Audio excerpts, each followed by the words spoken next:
Привет, друзья! В этом бесплатном выпуске из курса фотограмметрия мы рассмотрим настройки камеры, оптимальные для съемки фотосканов. Мы рассмотрим такие базовые вещи, как ISO, выдержка и диафрагма в контексте фотограмметрии, и на самом деле мы начнем с RAW. Как мы уже упоминали, такие важные решения, как управление цветом, нельзя оставлять на усмотрение камеры. Случайные предустановки цвета в камере обычно просто искажают уровни контрастности и цвета в целом, а когда это сочетается, например, с сжатием формата JPEG, это катастрофа. Снимая в RAW, мы получаем доступ к данным сенсора и можем расположить цвета физически правдоподобно, что очень близко к эталону. Подробнее об этом в видео об управлении цветом. Итак, сперва переключите RAW в положение ON. Окей, давайте пока не затрагивать настройку ручного режима и вместо этого поговорим о настройке баланса белого. Огромным преимуществом съемки в формате RAW является то, что нам не нужно на съемочной площадке калибровать баланс белого. Мы можем сделать это в постобработке, при обработке исходников RAW. Но вам понадобится какой-то эталон, например, серая карта. В противном случае процесс получается на глаз. Другими словами, нам не нужно особо заботиться о настройке баланса белого в камере, со всем этим можно разобраться позже. Следующее, о чем мы должны позаботиться сразу, это установка на ручной режим. Сейчас любая камера имеет автоматический режим, но не стоит позволять камере решать, какой должна быть экспозиция. В результате это приведет к непоследовательному мерцанию, и будет мерцать не только яркость, но и глубина резкости из-за изменений диафрагмы. Гораздо безопаснее установить ручной режим и исправить настройки ISO, f-stop и скорости затвора. Итак, мы переключили режим камеры на ручной. Теперь, что нам делать с настройками экспозиции? Как добиться правильной экспозиции? У каждой камеры есть измеритель объема экспозиции, и самое простое, что мы можем сделать, это удерживать этот показатель около нуля. Что ж, значение EV -1, +1 приемлемое, но если оно около нуля, это означает, что вы, скорее всего, просто делаете все правильно и, надеюсь, не будет переэкспонированных или недоэкспонированных участков. В чем опасность передержки и недодержки? Когда значение экспозиции установлено вправо, мы сталкиваемся с риском обрезания высоких значений освещенности, как здесь, на белых кирпичах. Хоть это еще и не конец света, и мы все еще можем попытаться вернуть эти важные моменты в специальном программном обеспечении, таком как Darktable, это все еще довольно плохо. И, очевидно, если мы недоэкспонируем фотографию или экспонируем ее влево, мы, скорее всего, обнаружим много шума в темноте после того, как дойдем до постобработки. Или мы вообще потеряем более темные участки. Итак, наблюдение за EV-метром – хорошее начало. Не всегда возможно удерживать его постоянно около нулевого значения на протяжении всей фотосессии. Иногда условия освещения в одной части помещения могут резко отличаться от условий в другой части помещения. Стена, которая находится дальше от основного источника света, естественно, будет намного темнее, чем близлежащая к ней область. Таким образом, в конце концов, в качестве исключения из этого правила всегда иметь значение экспозиции около нуля, вам может потребоваться адаптироваться к изменяющимся условиям освещения в сцене. Кроме того, у вас, вероятно, есть такая функция, как брекетинг экспозиции, и вы можете включить ее. Брекетинг экспозиции означает, что при спуске затвора камера делает несколько кадров экспозиции, например, -2, 0 и +2. А затем эти мультиэкспозиции автоматически сшиваются в файл с высоким динамическим диапазоном, например, 32 бит EXR в постобработке. Мы пока не будем вдаваться в такие подробности, но программное обеспечение для фотограмметрии принимает в качестве входных данных файлы с высоким динамическим диапазоном. Это могло бы стать мощным решением проблемы динамического диапазона, но пока давайте не будем усложнять. Затем мы должны более подробно рассмотреть значения ISO, диафрагмы и скорости затвора. Эти три параметра, вероятно, являются наиболее важными, и вы будете настраивать их чаще всего. Увеличивая ISO, мы можем усилить чувствительность сенсора за счет дополнительного шума и ухудшения сигнала. Поэтому идеальным значением ISO является наименьшее доступное значение. Обычно это ISO 100.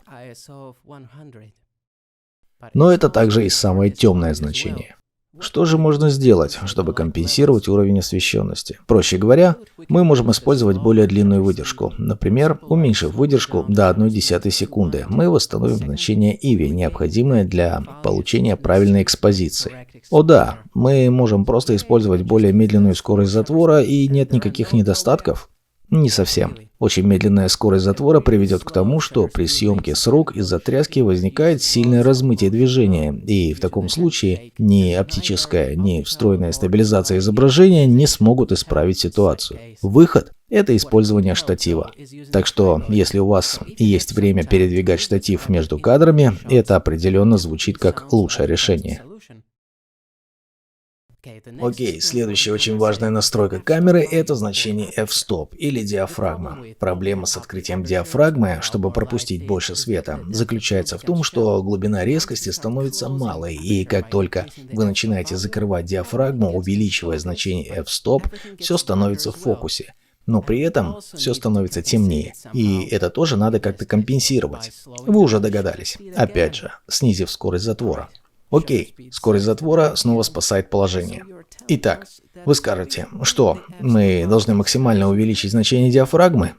Нам нужно все выставить в фокусе, верно? Ну, как обычно, есть оговорка. Давайте сравним два значения диафрагмы – 6 и 20. Вы можете сказать, что при значении диафрагмы 6 некоторые части стены все еще не в фокусе, поэтому давайте выкрутим диафрагму до 20 и сравним результаты. Теперь кажется, что почти все находится в фокусе, и это хорошо. Но плохо то, что в игру вступает явление, известное как дифракция. Другими словами, резкость фотографии постепенно снижается по мере перехода от f8 к f11, от f11 к, скажем, f18. И в какой-то момент она становится очень плохой и размытой. На f-stop 6 это вообще незаметно, но посмотрите, что происходит на значении 20. Все стало немного размытым. Это дифракция, и во многих объективах она неизбежна, как только вы начинаете действительно закрывать диафрагму. Итак, чтобы найти золотую середину в установке значения диафрагмы, не стесняйтесь экспериментировать с диафрагмой между, скажем, 8 и 11. Теперь давайте подведем итоги этого раздела, еще раз назвав оптимальные значения ISO, f-stop и выдержки. Когда штатив доступен и вы его используете, не стесняйтесь устанавливать значение ISO на самое низкое значение. Апертура или f-stop должны быть где-то между 8 и 11. Затем установите выдержку, такое значение, чтобы получить правильную экспозицию. Эти настройки являются хорошей отправной точкой. Но все же есть разные среды с разными условиями освещения. Давайте посмотрим, как изменяется настройка камеры в зависимости от окружающей среды. Допустим, нам нужно сделать фотоскан плохо освещенного места, например, склада. Настройки камеры, которые мы только что обсудили, очень универсальны и хорошо подходят для плохо освещенных мест. Во-первых, у нас недостаточно света для съемки с рук, поэтому мы предполагаем, что будем использовать штатив. Итак, первое, что мы сделаем, это снизим значение ISO до 100, установим f-stop на 11, чтобы убедиться, что все в фокусе, а затем уменьшим скорость затвора до 1,15 секунды, чтобы получить значение экспозиции 0. Вам понадобится штатив, чтобы камера устойчиво удерживалась на такой скорости затвора. И вам, вероятно, потребуется установить таймер в настройках камеры, чтобы не трясти камеру дополнительно при спуске затвора. Или, как вариант, пригодился бы пульт, чтобы вообще не нажимать никаких кнопок. Многие современные камеры могут подключаться к смартфону, так что он может служить пультом.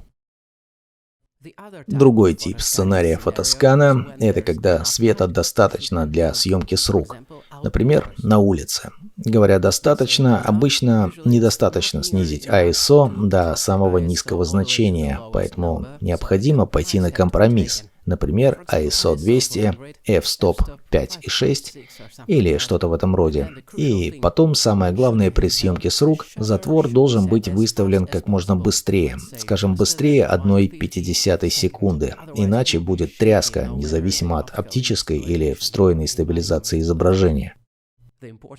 Важно понимать, что скорость затвора измеряется в секундах или долях секунды, и поначалу может быть немного сложно интерпретировать числа после знака деления или символа косой черты. Чем больше число после знака деления, тем последний раз затвор остается открытым, поэтому 50-я секунда на самом деле в 2 раза медленнее и в 2 раза ярче, чем 100-я доля секунды. И очевидно, 1 секунда намного медленнее и ярче, чем 100. Возвращаясь к нашему примеру с ручным сканированием, скорость затвора должна быть довольно короткой, чтобы избежать размытия движения. Это еще зависит от фокусного расстояния, но, скажем, не слишком углубляясь в дебри, что выдержка для съемки с рук должна быть где-то в этом диапазоне. И это была бы довольно безопасная установка даже для таких рук, которые не такие устойчивые, как у меня.